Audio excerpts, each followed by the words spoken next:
ప్రైజ్లాడు వచ్చినటువంటి అందరికీ కూడా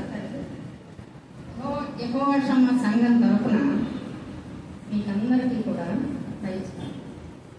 మా ఆహ్వానాన్ని మన్నించి మీరందరూ కూడా ఎందుకు ఈ కార్యక్రమానికి ఇచ్చేశారు అంటే, మాకు 11 సంవత్సరాల నుంచి సేవకులు ఇక్కడ పనిచేస్తూ ఉన్నారు. నూతనంగా వచ్చినప్పుడు ఎన్నో కష్టాలు, ఎంతో శ్రమ, ఎంతో వేదన, ఎంతో భయము, వీటన్నిటిలో కూడా ఉన్నారు. ఒక ఇల్లు మేము చూసినప్పుడు ఆ ఇంట్లో పావులు తిరుగుతూ ఉంది. ఆ ఇల్లు తప్ప మాకు ఇంకెక్కడ దొరకలేదు. సేవకులు కూడా బాధపడ్డాము. సంఘం ప్రార్థన చేసాం. వాళ్ళకి ఏ విధమైనటువంటి ఇబ్బందులు లేకుండా వాళ్ళ ప్రాణాపాయం నుంచి తప్పించాలని ప్రార్థన చేశాం. దేవుడు మాకు ఇక్కడ మందిరం గడుపుకోవడానికి ఎంతో సహాయం చేశాం. ఎవరి సహాయం లేకుండా కేవలం దేవుని యొక్క సహాయం వల్లనే ఈ మందిరం కట్టబడుతుంది. మెషకు మేరీ వారి బిడ్డలు వాళ్ళ యొక్క ఆధ్వర్యంలోనే వాళ్ళు ఎంతో శ్రమ చేశారు. శారీరకంగా, మానసికంగా ప్రార్థన చేశారు. మమ్మల్ని అందరినీ కూడా మంచి పద్ధతుల్లోనే నడిపించారు.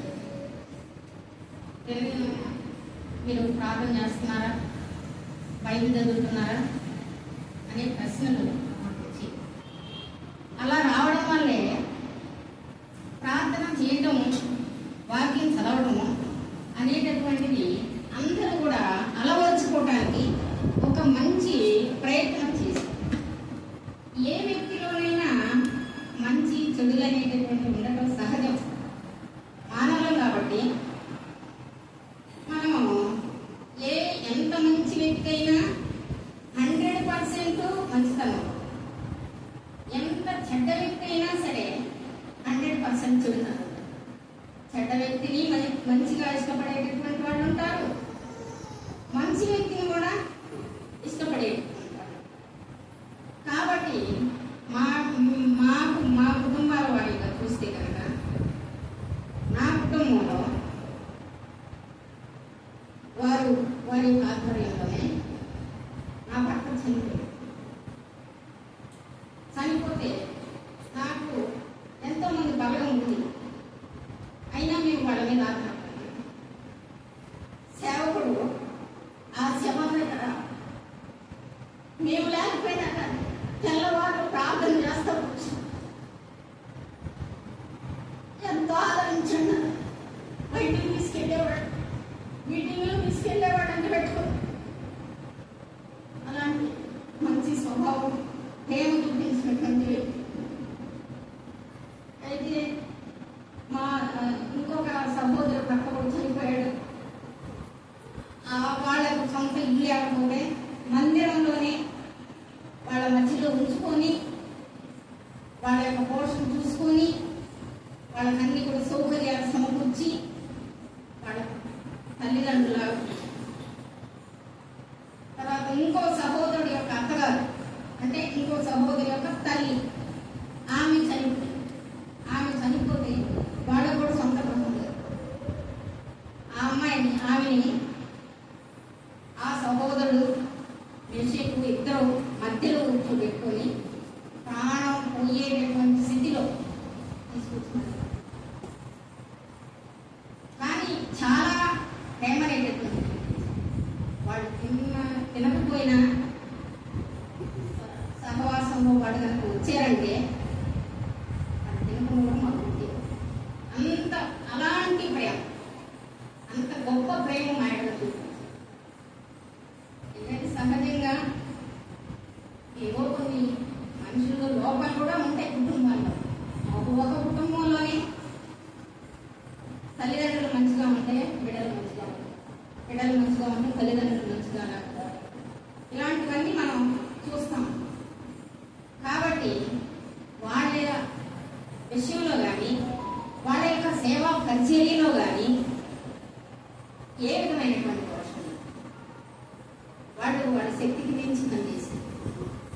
అందరూ కట్టుబడి చేసేటటువంటి విషయంలోనేమి వాళ్ళు సొంతగా వాళ్ళు తన ఇల్లు ఏ విధంగా పట్టుకుంటారో ఆ విధంగా మేమందరం బయటకు వెళ్ళేవాళ్ళం.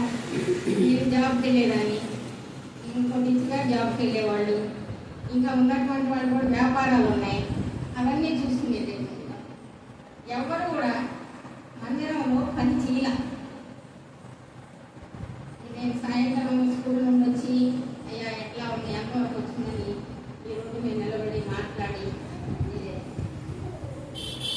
అంటే దేవుని మందిరం అంటే అపేక్ష ఎంతో దేవుని మందిరానికి ఎంతో ప్రార్థన చేశారు, ఎంతో సహాయం చేశారు. సేవకు చేసినటువంటి ప్రార్థన వల్ల కానీ, సంఘం అంతా చేసినటువంటి ప్రార్థన వల్ల కానీ 100 సిమెంట్ కట్టలో ఎవరిచ్చారో తెలియదు, అవి కూడా పంపించారు. నిరంతరం ప్రతి వారకుడిగా జరుగుతుంది. ఏదైనా అత్యవసరమైనటువంటి పరిస్థితులు వస్తే ఆ అత్యవసర పరిస్థితుల్లో నేను కనుకుంటే కొంచెం ప్రార్థన మొదలు పెట్టేసి మీరు నడిపించండి, మాకు ఇట్లా అత్యవసరంగా వెళ్ళాల్సి వచ్చింది. నేను చూసినంతలో 3 నెలల నుండి కొంచెం చక్కగా ఉన్నాం, కానీ వాళ్ళ వల్ల మాత్రం మేము ప్రార్థన ఫలాన్ని ప్రార్థన విషయంలో ఎప్పుడు కూడా నిరంతరంగా ప్రార్థన చేయటంలో కానీ, లేకపోతే వారపుడికి వచ్చేటటువంటి విషయంలోనేవి, లేకపోతే ఆల్ నైట్ ప్రేయర్ విషయంలోనేవి, 2-3 ఉన్నా కానీ ఉదయకాలం వరకు కూడా ప్రార్థన జరుగుతూ ఉంటుంది మందిరం. ఆ విధంగా మమ్మల్ని నడిపించింది మాత్రం వాస్తవం. కాబట్టి సేవకుడు మా మధ్యలో వెళ్తున్నాడంటే మాకు కూడా వాళ్ళు ఏంటంటే దేవుని చిత్తాన్ని గౌరవించాలి, దేవుని చిత్త ప్రకారం మనం నడుచుకోవాలి. కాబట్టి మనం అందరం ఒక కుటుంబ సభ్యులాగా, ఒక తల్లి బిడ్డల్లాగా కలిసి ఉన్నాము. అదేవిధంగా సేవకుడు ఒక చోటకి వెళ్ళినప్పటికీ కూడా అందరం మీటింగ్లో కలుస్తాము. మనకి దేవుడు ఆయుష్ ఇస్తే కలుసుకుంటా మాట్లాడతాము. మళ్ళీ ఇవన్నీ కూడా చిన్నపిల్లల్లాగా మర్చిపోవాలి. ఎందుకంటే మనం అన్నీ మర్చిపోవాలి కూడా. మీరు మార్పు నుండి బిడ్డల వంటి వారైతేనే కానీ పరలోక రాజ్యంలో చేరని దేవాదేవుడే శ్రీమించి, అలాంటప్పుడు మీకు మారాల్సినటువంటి అవకాశం ఉంది. మారాలి, వాళ్ళు కూడా మారాలి. ఎందుకంటే స్పర్ధ అనేటటువంటిది పోయి సమాధానం అనేటటువంటిది రావాలి. మాకు సమాధానం అనేటటువంటిది, వాళ్ళకు కూడా సమాధానం.